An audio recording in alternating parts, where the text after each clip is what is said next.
C. We had 3 different cameras when filming Moonshine Murders. This was the 3rd one, camera C. I'll just walk you through it. So this one's the HD camera. If you gotta differentiate between this one and the next one, this one's the HD one, that one's the 4K. So first off, you wanna know how to turn on the camera. For this one, you gotta open it up and press the power button. And there it goes. The second step is you wanna make sure you have an SD card, which is what records, helps you allow to record. And it's just in there and you pop it out, put it back in. And you gotta push it in, go in. Next, you wanna make sure your battery is charged. You push down on this and you simply pull out. That will turn off your camera. See how the camera went off. Next, you wanna just put it back in, push down on this again, slide through. It should make a little clicking sound, and it goes back on. Okay, so for this camera, you can see this is what it outside looks like. This is side. You usually want to, when you're filming, have your hand here so it's stable, so you're not going to just drop the camera. This is another place where you can put a mic in. I'll show that later. This is zoom in and zoom out. When you to the right is zoom in. You can see it goes in stages, or left is zoom out. If you want to take a photo, here's the photo option. Okay, so now I'll show you the settings. First, we want to press menu. And that goes to here. There's mode setup, movie size, beauty face, exposure, ISO, effect, sharpness, and white balance. We're only going to touch upon like 5 of them. So first one is mode set. I usually want this on auto. You can do the other options. All of these usually just give your footage an overall effect. So if we go to sport, that will usually change the frame rate and how it looks. So with this one, you can just see it's the wall, but in other instances, if you're looking at a person, it will probably change it. You see how it turned orange? That's it adjusting right now for the different color balance. And when usually you're doing sports, you're outside, so it makes sense. I like auto though, because that's usually the best standard one. To go back in, you just click on menu. Movie size, we usually don't want to touch. Beauty face, we don't want to touch. Exposure is when, if you're filming outside and it's really bright, you usually want to go down to your negatives. Usually not -3, because that's very extreme.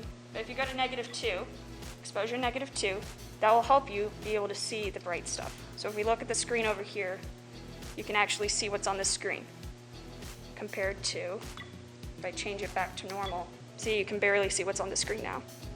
And vice versa. If you're filming in a very dark environment, you want to do the positives. Okay, ISO. ISO is how granular your screen looks. Usually you just want to do it on auto. If the exposure doesn't fix your shot, that's when you go to ISO. There's a couple videos online that can explain it better than I can. Okay, and effects. Effects is when, if you're filming right now, and let's say, for example, we're filming in a high light environment and very reflective stuff. For example, in Moonshine, we had to use the setting for vivid because our colors were not coming out because there's a very dark set. So I would just go to vivid down here, and now you can see the colors more. Now you can see the reflection on that, and if we change the exposure also, it would help minimize that. You can see your colors more.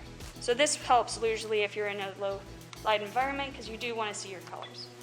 There's a couple other settings in there. There's black and white, other things too if you don't want to edit them in post. My recommendation is to do it in post rather than in the camera because that gives you more options if, oh, this doesn't look right. Well, you can't undo that footage if you're already filming it like this. Darkness, you usually want it to be normal. I would not change it unless you're filming a very high-paced thing where someone's moving super fast, then I would up the sharpness. Unless you want a blurry effect, then you can go down. Okay, white balance. If you learn nothing else, this is the key. White balance always before you film. Otherwise, the whites in your color, let's go over here, I'll show you. White, let's say this is on daylight. The whiteboard does not look white. Everything, all your colors are gonna look off. And to be able to fix this, you have to do white balance.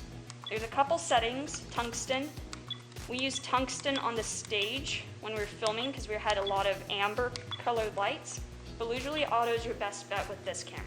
And there you can see it's looking a lot more white. There we go. Yeah, even more so than in my camera. Okay, and that's all the settings in here. If you want to look back at footage filmed, you press this second button. It's a square with the triangle. And usually that would just pop up here, but since I haven't filmed anything on that, it's not going to come up. And there you have it. This is camera A, otherwise known as the 4K camera. And this is a demo for how to use it. So first off, you always want to make sure you have your SD card and battery in. So this is where you would put that. SD card, slip it in there,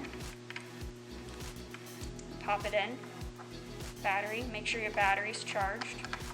It pops into that there, and now you want to make sure it's on. Power button right here, and it'll have the welcome screen. There we go.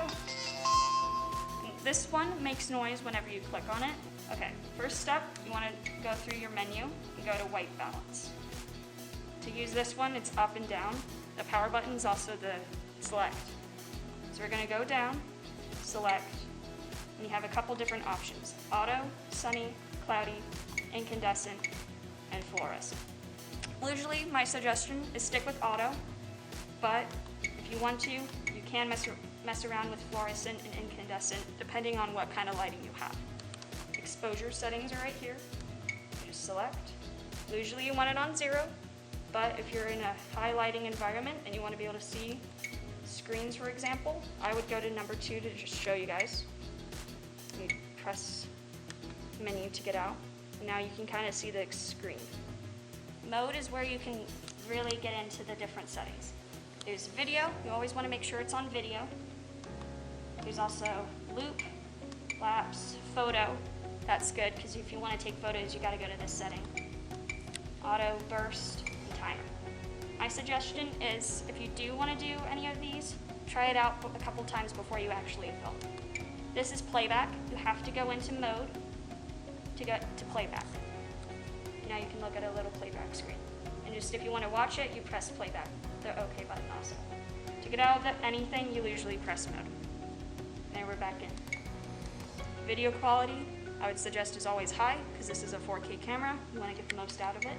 Make sure your time watermark is off, or all your footage will have the little timestamp at the top of it, which is very annoying. Another option for this camera is to have the mic in. You just slide it in, make sure it is previously charged using this. You want to turn it on by pushing both of these slides. You want it to be in the middle. That's all the way. This is the middle. And blue light will come on if it's on. Then you also want to plug it in. Just plug it into the top one. I'll show you in a second. And it'll make a little beeping noise, and that means it's connected. This is a shotgun mic, so it will pick up audio only in the direction of the mic. If someone's talking right here, it will pick it up, but it will not be as good. So usually you can either adjust it by loosening this, or you can just point your camera at that, or have an additional audio source. If you need an additional audio source, my recommendation is use your phone. There you go. So here's the 2 cameras that are available to you. You can always use your iPhones in addition, but this is the HD camera and this is 4K. 4K means there's better quality involved. So usually I would use this camera for close-ups or medium shots. Shots that are closer to the actor so you can see more of them and it's better detail. This one is still a very good camera because it's not as good as this one. I would use this on longer shots. You can use this on medium and close-ups also for a different angle, but my recommendation is long shots. Top number things to make sure before you even start filming: make sure the battery's in and charged, make sure the SD card is in and it has space on that. You can usually check that if you put it into your laptop. 3, make sure the battery of the actual camera is on. So for this one, the battery sign is up in this corner. It's 2 out of 3 bars. Usually it will give you an estimate of how long that is, but not always.